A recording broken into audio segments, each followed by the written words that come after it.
Bonne année à tous, chers compatriotes. Bienvenue ce soir. Bienvenue, bienvenue. Euh, Partagez le live, mettez les cœurs, commentez, commentez en poutoulou. Merci aux membres du gouvernement qui sont connectés. C'est bien d'être là.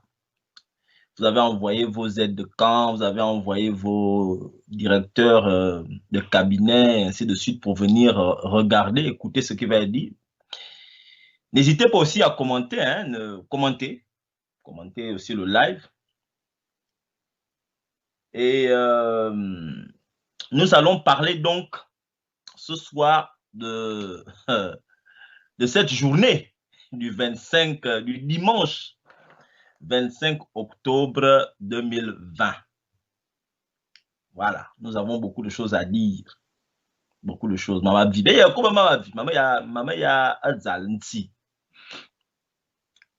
Donc n'hésitez pas, c'est l'émission des Gabonais. C'est l'émission de l'Afrique.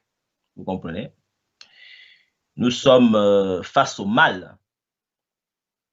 Et nous ne pouvons pas rester sans le combattre. Nous combattons le mal. Nous ne combattons pas les hommes. Nous combattons le mal. Le mal. Voilà. Donc, partagez le live. Partagez le live. Je vais dire tellement de choses compliquées que les gens vont signaler ce live. Mettez les cœurs. Moi, je ne suis pas à la télévision. Mettez les cœurs. Montrez que vous êtes content de ce live-là. Pas pour moi. C'est pour qu'on ne me coupe pas le live. Parce qu'un gars m'a aussi, ni bas ce maman. Mais si c'est mieux que. Et puis c'est plus bon, c'est compliqué. Donc, partagez le live. Nous avons des choses importantes à dire. Alors, je vais commencer ce live par congratuler tous ceux, toutes celles et ceux qui sont sortis aujourd'hui pour louer Dieu, pour prier, comme cela s'est toujours fait dans notre pays. Tous ceux qui ont répondu, pas à l'appel des pasteurs, des évêques, des archevêques, disons des leaders religieux, mais ceux qui ont répondu au bon sens, à la liberté de prier, à la liberté de faire ce que l'on doit faire. Parce que c'est comme ça que c'est bien, comme les gens sont sortis. C'est comme ça que c'est bien. C'est comme ça que c'est bien. C'est comme ça qu'on doit faire normalement dans un pays.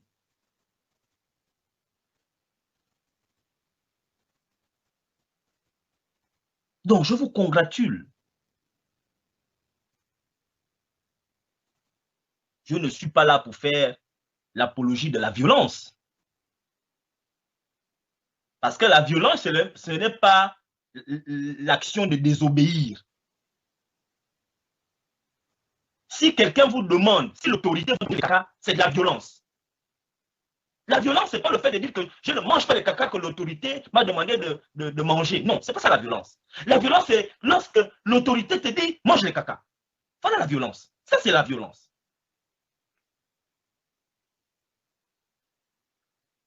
Donc, je vous congratule en introduction. Et de ce fait, je tiens à rappeler aux gens que dans le corps des leaders ecclésiastiques aujourd'hui, l'homme fort au Gabon, c'est le Monseigneur Jean-Patrick Ibaba. Il vient de remplacer le papa qui est parti en retraite, là, Basile V. Il n'y a même pas un an. Il vient d'arriver. Il est archevêque de Libreville. Il a montré que c'est un garçon. Et il est dans la plénitude des missions telles que définies dans la Bible, c'est-à-dire de se mettre du côté des oppressés, pas de l'oppresseur, des oppressés. Il le fait. Il le fait. Et c'est bien. C'est bien. C'est comme ça. Une femme à Yaya Bonal. Il n'a pas beaucoup parlé. Il a parlé. le geste. Il a dit à ces gens, c'est comme ça qu'on doit faire. Donc, je voulais dire aux autres, aux peureux, les peureux se reconnaissent, que ce n'est pas, il ne s'agit pas pour moi ici de faire une quelconque, ce que vous êtes en train de qualifier de récupération politique ou bien de récupération de la résistance. Il ne s'agit nullement de cela. J'ai dit, pas seulement moi, mais d'autres Gabonais, que veut pas, vous allez être persécutés par ce système inique. Et vous allez rentrer dans la résistance. Vous allez vous rebeller. Ce n'est qu'une question de temps avant que leur volonté, les décisions cruelles et sataniques qu'ils prennent arrivent chez vous. Ce n'est qu'une question de temps. Vous allez, mais ils ne se sont pas attaqués à qui? Les gens là ne se sont pas attaqués à qui? Ils se sont attaqués à tout le monde. Ils se sont attaqués aux retraités, ils ne payent pas les retraites. Ils se sont attaqués aux poissons. Il y avait un moment donné, la Liwat a tué tous les poissons qui sont dans l'Ogoué. Ils s'attaquent même à la terre. Ils détruisent les terres gabonaises, la forêt gabonaise. Ils mettent les miroirs dans la forêt. Ils s'attaquent à tout. Ils s'attaquent à tout. Ils ne s'attaquent pas à quoi, le système là. Ils s'attaquent à tout le monde. Ils ne se sont pas attaqués à qui? Les entreprises ferment. Les barman, tous ceux qui travaillent la nuit sont en train de se plaindre, ils font des vidéos, alors que je ne savais pas que les bartenders, les gens qui travaillent dans les boîtes de nuit, allaient commencer à faire des vidéos. Ils commencent à faire des vidéos, ils sont fatigués. Ils sont fatigués. Donc, nous sommes face au mal. Au mal. Parce que je tiens à vous dire que l'autorité, quand vous avez parce que j'entends certains dire, ah, il faut respecter l'autorité. Mais mes frères, pour votre gouverne, mais il n'y a pas que l'autorité du bien, il y a aussi l'autorité du mal. Sur terre, quand on parle d'autorité, il y a l'autorité qui est sous les directives de Dieu et il y a l'autorité qui est sous l'influence et la direction du mal. Quelle est l'autorité qu'on doit respecter et supporter? Quelle autorité? Il faudrait qu'on me dise, vous qui êtes là, parce qu'il y a l'autorité du mal. Dites-moi, on respecte qui, on ne respecte pas qui? Quelle est la ligne qui la trace? Parce que vous dites, oh, la Bible dit qu'il faut respecter l'autorité. Mais enfin, il faut obéir à l'autorité. Il faut faire, mais enfin. Donc, si l'autorité, le jour où l'autorité va dire qu'on supprime l'église au Gabon, vous allez respecter ça. Voilà, on vous ferme l'église, mais là, vous êtes en train de parler, vous commencez à fatiguer. Vous êtes fatigué là.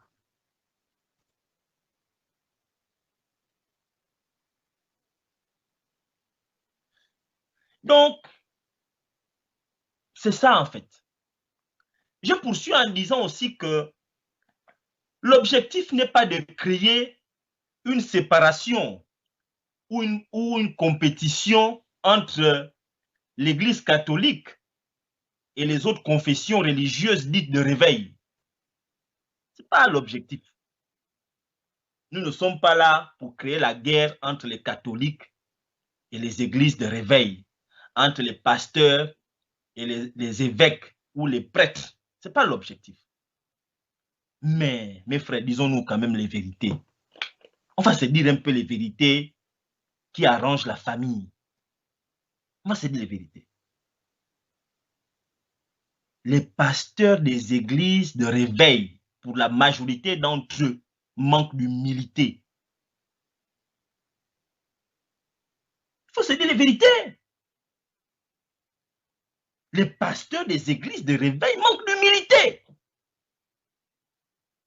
Quand tu les vois prier et prêcher, tu as l'impression que ce sont les propriétaires de Dieu. Ils connaissent Dieu mieux que les autres. Ils négligent les autres. Ils pensent que Dieu n'est pas chez les catholiques. Parce que c'est la vérité, vous le dites. Vous le dites. Ah, ceux-là, ils prient Marie.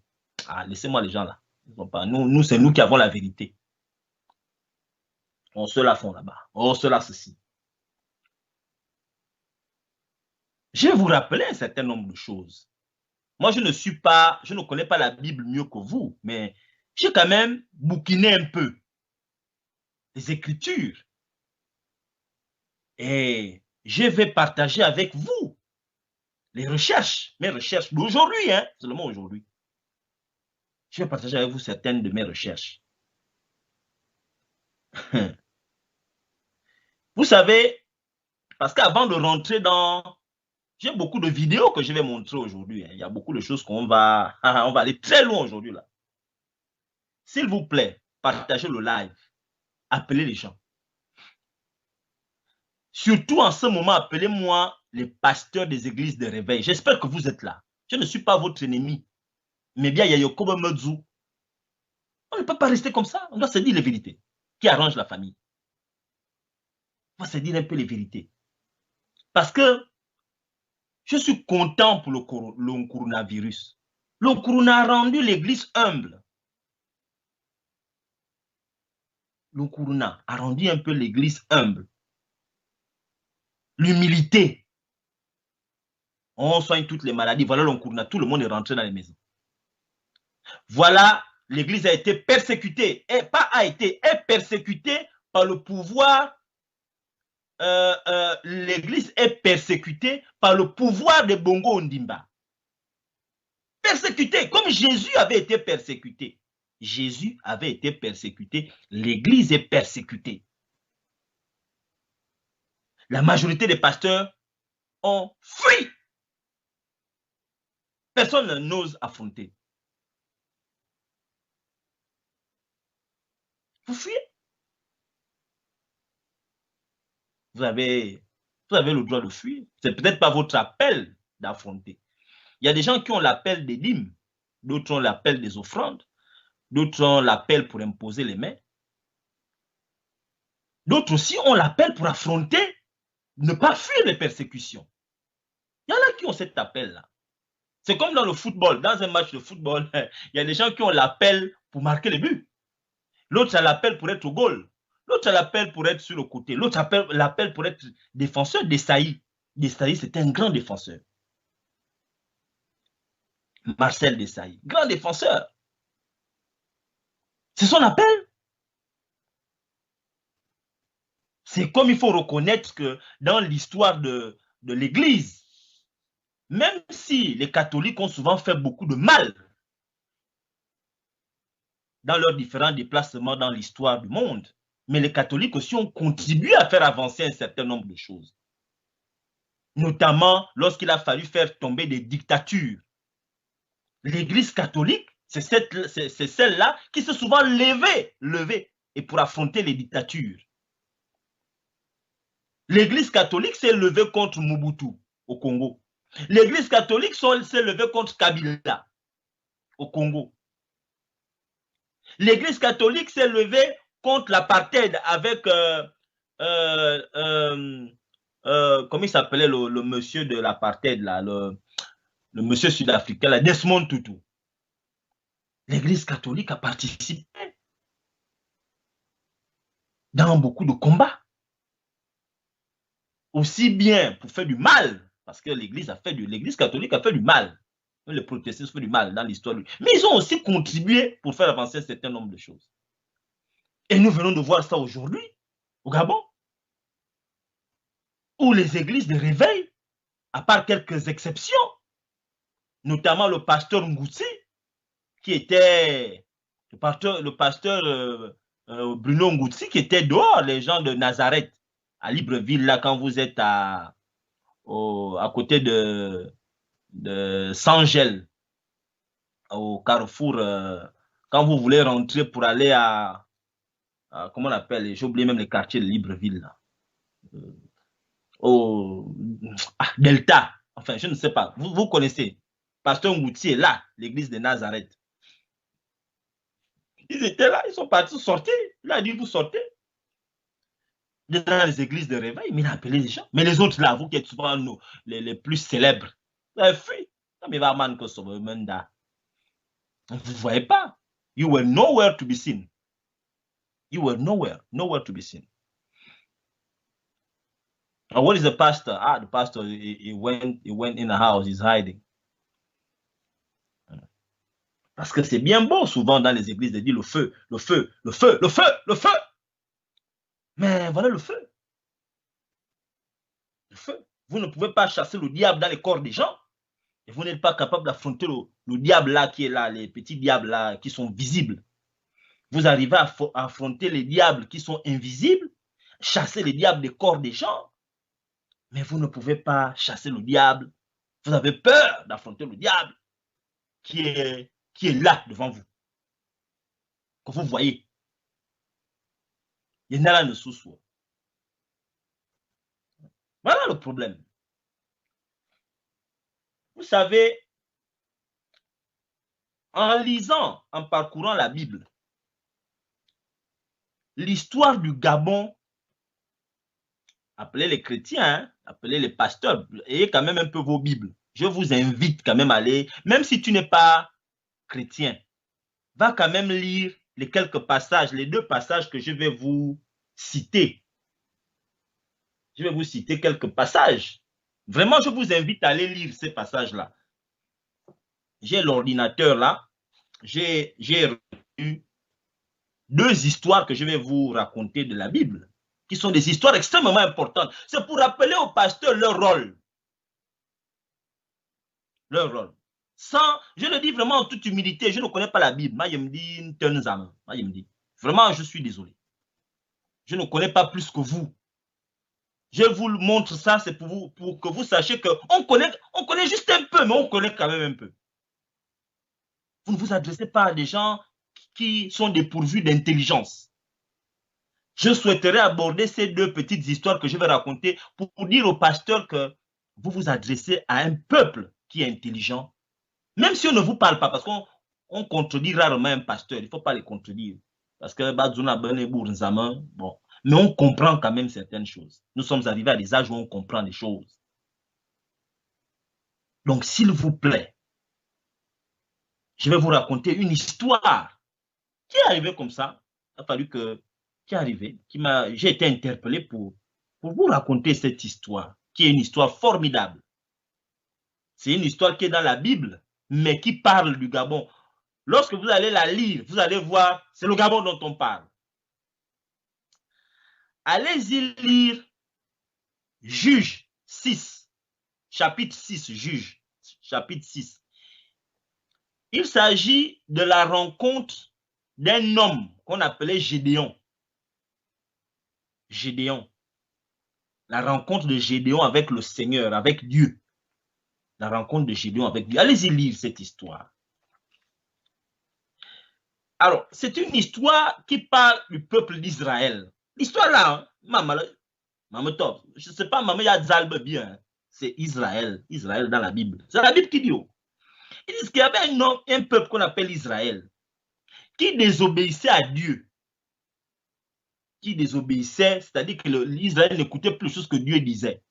Les règles que Dieu avait établies, le peuple d'Israël ne respectait plus les règles que Dieu. Je vais faire ça court, hein, je ne vais pas aller dans les détails. Je vais faire ça, je ne vais pas rester là long. Ce n'est pas le culte. Je ne suis pas en train de faire un culte. C'est juste que je vous donne juste, je résume et vous irez lire cette partie-là. C'est l'histoire d'un peuple qui n'obéissait plus, qui n'écoutait plus les recommandations de Dieu. Alors Dieu avait décidé de punir ce peuple. Dieu a dit, je vous punis. Alors Dieu a fait en sorte que il a livré le peuple d'Israël entre les mains de Madian, des Madianites. Je pense qu'on les appelle les Madianites, hein? C'est écrit là quelque part, là, Madianites. C'est un peuple méchant qui a persécuté le peuple d'Israël pendant 7 ans. Tellement persécuté le peuple d'Israël que le peuple d'Israël qui vivait dans l'abondance se demandait que mais Dieu est où? Dieu, comment Dieu nous abandonne comme ça? Mais comment Dieu, vraiment, Dieu nous abandonne? Il n'écoutait plus Dieu, le même Dieu qu'il n'écoutait plus quand ils étaient maintenant dans la misère, dans la souffrance. Se demandait que mais Dieu nous a abandonnés, c'est comment? Comment Dieu nous abandonne comme ça? Au bout de la 7e année, parce que pendant ces 7 ans-là, il faut dire que euh, ils ont subi, parce que la Bible dit quoi? Je vous lis juste une ligne. Hein. Euh, on dit, je lis juste 2 ou 3 lignes. On dit, les enfants d'Israël firent ce qui déplaît à l'Éternel. Et l'Éternel les livra entre les mains de Madian pendant 7 ans. La main de Madian fut puissante contre Israël. Pour échapper à Madian, les enfants d'Israël se retirèrent dans les ravins des montagnes, dans les cavernes, sur les rochers fortifiés. Quand Israël avait semé, Madian montait avec Amalek et les fils de l'Orient, et il marchait contre lui. Il campait en face de lui, détruisait les productions du pays jusque vers Gaza, et ne laissait en Israël ni vivre, ni brebis, ni bœuf, ni âne, car ils montaient avec leurs troupeaux et leurs tentes. Ils arrivaient comme une multitude de sauterelles, ils étaient innombrables. Vous avez vu. Donc, le peuple les Madianites traumatisaient le peuple d'Israël. Traumatisme. Jusqu'à ce que Dieu a dit, OK, vous avez subi, je vous envoie un prophète, je vous envoie un sauveur, quelqu'un qui va venir vous sauver. C'est comme ça que Dieu va prendre ou un Gédéon. Gédéon, c'était un petit enfant qui était dans une famille pauvre. Un enfant qui était dans une famille pauvre. Ce n'était pas quelqu'un de connu. Hein. On n'est pas allé prendre un bac plus 10. Dieu n'est pas allé prendre le fils d'un roi. Dieu n'est pas allé prendre un roi. Dieu n'est pas allé prendre quelqu'un qui parlait bien le français ou bien qui parlait bien. Non, non, non, non. Dieu allait prendre un enfant jeune qui était dans sa pauvreté.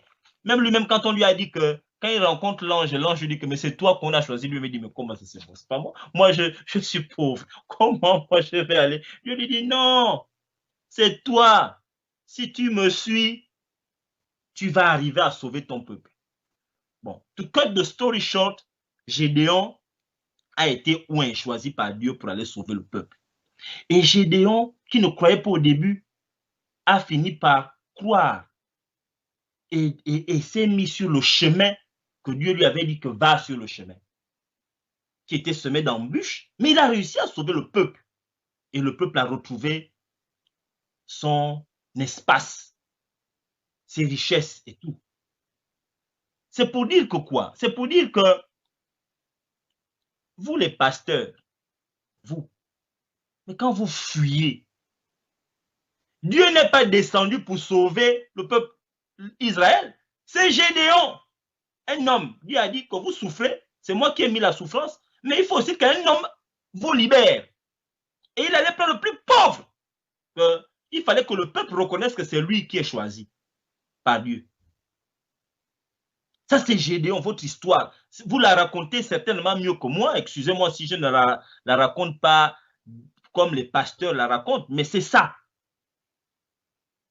Ça, c'est la première histoire que je voulais vous dire en introduction, que l'histoire de la rencontre de Dieu, de Gédéon avec Dieu. Allez-y la lire. Vous allez vous rencontrer le Gabon. Alors, pour dire aux pasteurs qui se sont cachés dans les maisons, que vous avez vu? Vous avez vu? Gédéon. C'est le Gabon, là, l'Israël, là, ce ils ont subi. Les Madianites, c'est le PDG avec les Bongos. Leurs gens, là, ce sont les Madianites. Le système. Et tant qu'on ne va pas affronter les gens là, pas Dieu, pas la prière, il faut les affronter sur le terrain humain pour qu'ils comprennent que ce qu'ils font, ce n'est pas bon. Parce que je vous le dis, si les Gabonais ne se meurent avec les maladies, ce n'est pas parce qu'ils n'ont pas la foi en Dieu. C'est faux. Les Gabonais meurent de maladies parce que on est géré par un système qui nous rend malades, qui ne veut pas nous soigner, qui refuse. Refuser veut dire qu'ils ont la possibilité de nous soigner. Il y a les ressources. Dieu a doté le Gabon de richesses naturelles qui produisent de l'argent.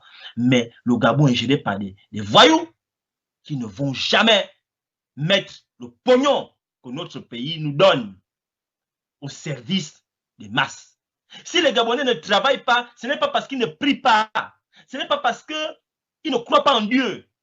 Ce n'est pas parce qu'ils sont moins que vous. C'est parce que nous sommes gérés par un pays qui chasse les entrepreneurs, qui tue toute forme d'entrepreneuriat.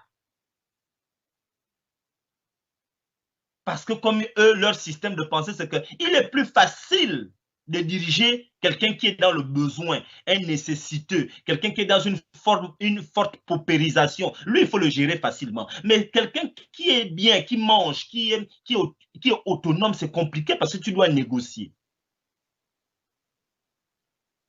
C'est comme quand tu dragues une femme riche et une femme pauvre. La femme pauvre, si tu as un peu, tu lui donnes, elle va dire, oh oui, oui, lui là, c'est lui là qui est bien, je m'avais avec lui. Mais une femme qui a déjà tout, tu vas négocier, tu es obligé de négocier, elle peut te dire à tout moment que, oh, stop. Tu es obligé de te comporter. Donc, il faut garder les gens pauvres. Et vous, les pasteurs, votre rôle, c'est de dire la vérité au peuple, dire au peuple que si vous ne travaillez pas, ce n'est pas parce que vous ne priez pas, ce n'est pas parce que vous ne jeûnez pas, ce n'est pas parce que vous lisez mal la Bible, c'est parce que nous sommes gérés par un système, par un régime qui est mauvais. Il faut le combattre. Comme dans la Bible, il y a eu, Dieu n'a pas dit au peuple d'Israël, à Gédéon, que prier ou bien jeûner. Dieu a dit au peuple d'Israël, dans l'histoire de Gédéon, qu'il faut vous organiser pour aller affronter les Madianites ou Médianites. Et ils sont allés les affronter. Ils ont réussi. Dieu les a envoyés sur le chemin de la bagarre.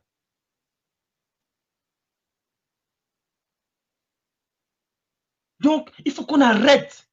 Il faut qu'on arrête la comédie. Quelqu'un vous dit que oh, j'ai perdu mon boulot, je ne trouve pas le boulot depuis un an. Allez, dit qu'on va t'imposer les mains. Dieu va prier pour toi, arrêtez ça. Oh, tu auras l'abondance, moi. Je te promets que dans 3 mois, tu auras l'abondance. Arrêtez ça. Il n'y a pas d'abondance. Nous sommes gérés par un système qui ne crée pas de l'emploi.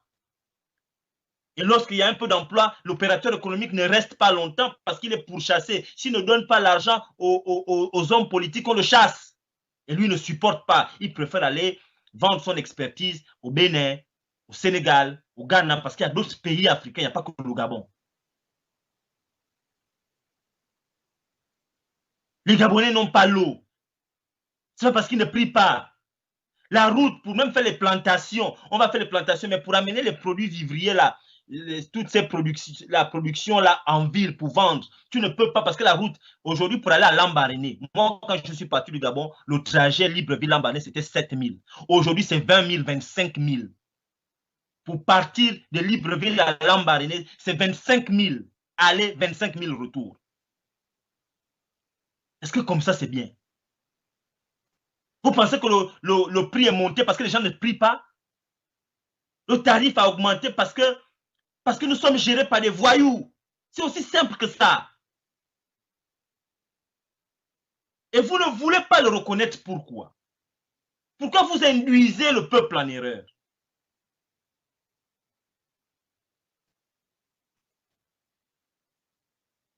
Pourquoi vous ne dites pas la vérité aux hommes, aux Gabonais? Pourquoi? Parce que la chose la plus facile, lorsque quelqu'un a un problème, c'est de lui dire prie. C'est très facile, hein? On est là, on va dire, bon, viens, on va prier pour toi, on va t'imposer un peu les mains. Bon, il y a voilà l'eau bénite. Prends l'eau bénite, tu vas boire un peu. Bon, tu vas prier avec les enfants. Non, mais tu ne pries pas bien. Fais la Sainte Seine, fais ceci. Oh, bon, fais le jeûne d'Esther. Fais le jeûne d'Annabelle. Fais le jeûne de Mbumba. Beaucoup de jeûnes. Il y a des gens qui créent même des jeûnes. 20 jours sans boire de l'eau, sans manger. Quelqu'un va mourir. On va dire non, son esprit n'était pas élevé. Il y a beaucoup de types de jeûnes qu'on crée maintenant dans les églises. Ce n'est pas le jeûne le problème. Nous sommes gérés par un système qui ne donne pas. En France, ici, les gens de leur population. Et ça fait que l'église, quand tu crées ton église ici, l'église est en abondance parce que les brebis ont un peu le pognon. Les offrandes, les dîmes marchent. Parce que ici, Moura, ça veut Yeng. Même Moura veut dire Yeng, il a un peu le pognon, il a un peu le social qui l'aide. C'est facile. Mais au Gabon, le prêtre va venir te dire, oh, non, si le boulot ne vient pas, ma petite, tu ne pries pas assez, il faut prier, il faut jeûner. La personne va maintenant sortir en vampire. Oh, ta mère avait, il y a les Canaries. Je te dis que c'est ta mère. Il y a des parents maintenant qui détestent leurs enfants parce que le pasteur a dit que c'est l'enfant qui est le vampire. Parce que ton enfant crie trop la nuit. Ton bébé que tu viens d'avoir là, les parents, la famille de ton mari ne t'aime pas. Oui, mais la famille de tous les maris, toutes les femmes ont des familles dans la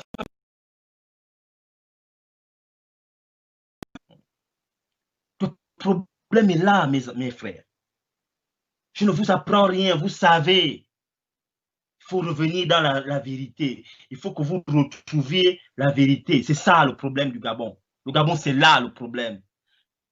Les gens n'ont pas d'eau, les gens ne se soignent pas. Il y a l'insécurité. Quand il y a la pauvreté, la pauvreté développe l'insécurité.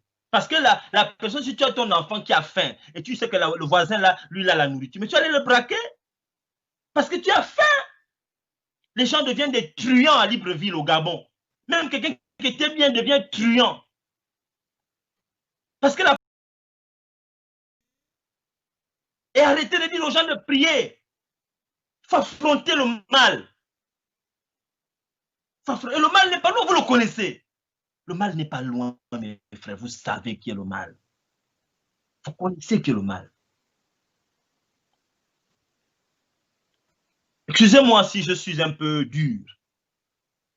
Je ne suis pas l'ennemi des pasteurs. Je parle comme ça parce que j'ai beaucoup de respect pour la fonction de pasteur. J'ai beaucoup de respect pour la fonction de pasteur. Quand on dit qu'on est le représentant de Dieu, on est une autorité. On ne peut pas être sous l'autorité du bien et du mal. Soit on est sous l'autorité du bien et on combat le mal, soit on est sous l'autorité du mal et on combat le bien. Les deux là marchent ensemble. Ils marchent ensemble. Chaque fois que je vais à l'église et j'écoute un culte,